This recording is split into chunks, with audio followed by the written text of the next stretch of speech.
आप सभी को सादर नमस्कार। आप देख रहे हैं मेरा YouTube चैनल और मैं हूं आपके साथ योगेश मिश्रा। छत्तीसगढ़ में 2023 में विधानसभा चुनाव संपन्न हुए।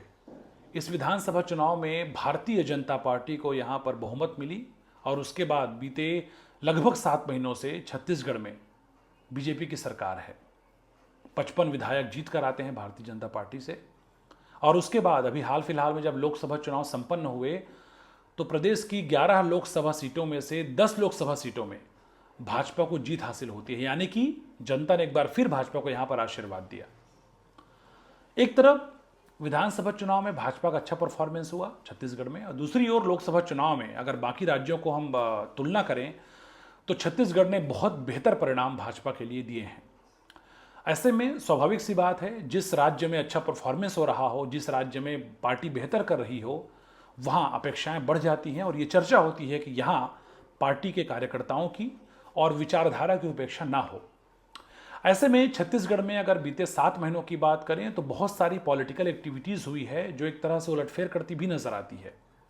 रायपुर के दक्षिण विधानसभा क्षेत्र से विधायक रहे बृजमोहन अग्रवाल लोग विधानसभा चुनाव में जीतते हैं और उसके बाद उनको लोकसभा चुनाव लड़वा दिया जाता है। उनको बाकायदा मंत्रिमंडल में बड़ी जिम्मेदारी भी मिलती है। स्कूल शिक्षा विभाग और उच्च शिक्षा विभाग जैसी महत्वपूर्ण जिम्मेदारी बृजमोहन अग्रवाल के पास थी।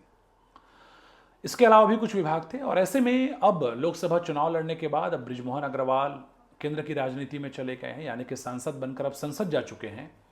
ऐसे में उनका भी एक मंत्रिमंडल का जो मंत्री कोटे का पद होता है वो खाली है, और दूसरा पहले से ही एक कोटे का जो पद है मंत्री कोटे का वो खाली है। यानी कि छत्तीसगढ़ में फिलहाल 2 मंत्री बनाए जाएंगे, जिनको लेकर के चर्चा लगातार हो रही है। जब हम लोग फील्ड में रहते हैं तो चाहे भाजपा के विधायकों की बात करें, चाहे उनके समर्थकों की बात करें, चाहे ब्यूरोक्रेसी में अधिकारियों की बात करें, चाहे विधायकों के समर्थकों की बात करें, चाहे उनके स्टाफ की बात करें, हर कोई ये पूछते हैं कि हमारे साहब का क्या हो रहा है भाई, कब कैबिनेट का विस्तार हो रहा है, कब हमारे यहाँ मंत्री बन रहे हैं साहब या मैडम।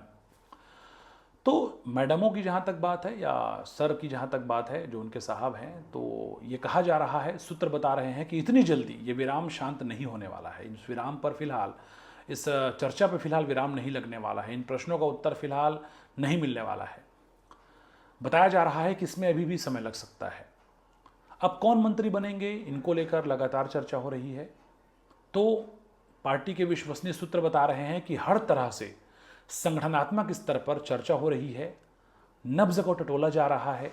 जातीय समीकरण, क्षेत्रीय संतुलन, उसके अलावा उनकी गतिविधियां, इस पर खास तौर पर नजर रखी जा रही है। यह भी कहा जा रहा है और ये भी सूत्र बता रहे हैं कि बहुत जल्दी हो सकता है जो मंत्री ऑलरेडी काम कर रहे हैं बीते 7 महीनों से, उनमें से भी किन्हीं को रिप्लेस कर दिया जाए। वो भी हटने वाले हैं। जिस तरह से मंत्रियों के परफॉर्मेंस को लेकर रिपोर्ट सामने आ रही है, तो 2-3 ऐसे मंत्री हैं जिनको निश्चित रूप से कहा जा रहा है कि हटा दिया जाएगा। यानी कि फिर एक बार उलटफेर छत्तीसगढ़ में सरकार में होता नजर आ सकता है। इसके अलावा मंत्री कौन बनेंगे, इस पर चर्चा है। तो ये माना जा रहा है कि चूंकि बृजमोहन अग्रवाल कद्दावर नेता रहे हैं और उनको संसद में भेज दिया गया है सांसद बना करके, ऐसे में उनका एक पद जो है मंत्री कोटे का खाली हो चुका है। ऐसे में हो सकता है जनरल कैटेगरी से ही किसी को दक्षिण विधानसभा से टिकट मिल जाए। ये भी कहा जा रहा है कि मजबूत आदमी चाहिए, या अगर ओबीसी से भी कोई रहे तो हिंदुत्व का जो एजेंडा लेकर चलने वाला व्यक्ति हो, उनको पार्टी जिम्मा दे सकती है दक्षिण से विधानसभा चुनाव लड़ने का। अब रही बात मंत्रिमंडल को लेकर के, तो ये कहा जा रहा है कि बृजमोहन अग्रवाल के पसंद से ही टिकट मिलेगा, ये भी चर्चा है। और हो सकता है उसके अलावा जिनका बहुत अच्छा पैठ वहां पर हो, उनको अवसर मिले। मंत्रिमंडल को लेकर यह चर्चा है कि चूंकि बृजमोहन अग्रवाल समाज से आते हैं, बनिया समाज से आते हैं, ऐसे में हो सकता है रायपुर संभाग में ही एक और अग्रवाल हैं जो लगातार मेहनत कर रहे हैं, प्रयास कर रहे हैं कि उनको जिम्मेदारी मिल जाए मंत्री के रूप में। इसके अलावा सरगुजा तरफ भी उस नाम को लेकर टैगलाइन अग्रवाल शब्द को लेकर लोगों की निगाह जा रही है। यह भी चर्चा है कि कहीं ऐसा तो नहीं होगा कि फिर एक बार भाजपा चौंका देगी या किसी नए चेहरे को पार्टी जो है मंत्रिमंडल के रूप में, मंत्री साथी के रूप में अवसर दे दे। हालांकि यह कहा जा रहा है कि बस्तर से यदि किसी को चेहरा अगर कोई बनता है मंत्रिमंडल में, तो वो पुराना चेहरा बिल्कुल भी नहीं रहेगा। यहां पर किसी नए चेहरे पर, और खास तौर पे जिसका हिंदुत्व की छवि हो, जिसकी हिंदुत्व की छवि हो, उन पर जो है पार्टी मुहर लगा सकती है, उनको पार्टी मंत्री के रूप में अवसर दे सकती है बस्तर संभाग में। अगर सरगुजा की बात करें तो सरगुजा में ऑलरेडी चूंकि मुख्यमंत्री के रूप में विष्णुदेव साय वहाँ से आते हैं, श्याम बिहारी जायसवाल वहाँ से हैं, कद्दावर नेता रामविचार नेता वहाँ से हैं, ऐसे में ऑलरेडी सरगुजा का कोटा फुल है।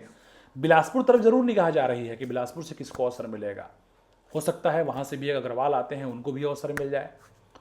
तो पार्टी हर तरह से हर पहलू पे चर्चा कर रही है, रिपोर्ट लगातार ले रही है, लेकिन ये कहा जा रहा है कि अभी इतनी आसानी से विराम नहीं लगने वाला है। अभी इस पर प्रश्न खड़े होते रहेंगे और जवाब तराशने में फिलहाल समय लगेगा। हो सकता है नगरीय निकाय चुनाव के बाद ही कौन मंत्री बनेगा इस पर मुहर लगे, या हो सकता है उसके बाद अगर मंत्री पहले बन भी जाते हैं तो निगम मंडल आयोग को लेकर उसके बाद विस्तृत रूप से बातचीत होगी। हालांकि वो अलग विषय है, उस पर मैं कभी और बहुत डिटेल में आपको चीज़ें साझा करूंगा, जानकारियां साझा करूंगा। लेकिन फिलहाल ये तय है कि छत्तीसगढ़ में जिस तरह बीते 6-7 महीनों में सरकार का परफॉर्मेंस है, उसको लेकर लगातार संगठन हर स्तर पर फिल्टरिंग कर रहा है, रिन्यू लगातार करने की बात हो रही है और ये कहा जा रहा है कि हर तरह से रिपोर्ट लिया जाए कि आखिर मंत्री कैसा परफॉर्मेंस कर रहे हैं। ग्राउंड रिपोर्ट लगातार लिया जा रहा है और ये कहा जा रहा है कि परफॉर्मेंस के आधार पर ही मंत्रियों की और विधायकों की आगे की दिशा और दशा तय होगी। ये भी कहा जा रहा है कि हो सकता है ट्राइबल में यदि किसी को अवसर देना हो तो किसी महिला के नाम पर मुहर लग सकती है जो ट्राइबल से आती हो, या ये भी एक चौंकाने वाला नाम सामने आ सकता है कि भाजपा में एक बहुत बड़े नेता रहे हैं जिनकी तूती बोलती है, संगठन में बोलती रही है, तो वो भी एक नाम को लेकर लगातार अड़े हुए हैं। ये भी चर्चा है कि हो सकता है वो किसी अपने रिश्तेदार विधायक जो महिला हैं उनके लिए प्रयासरत हैं और हो सकता है वो सफल भी हो जाए।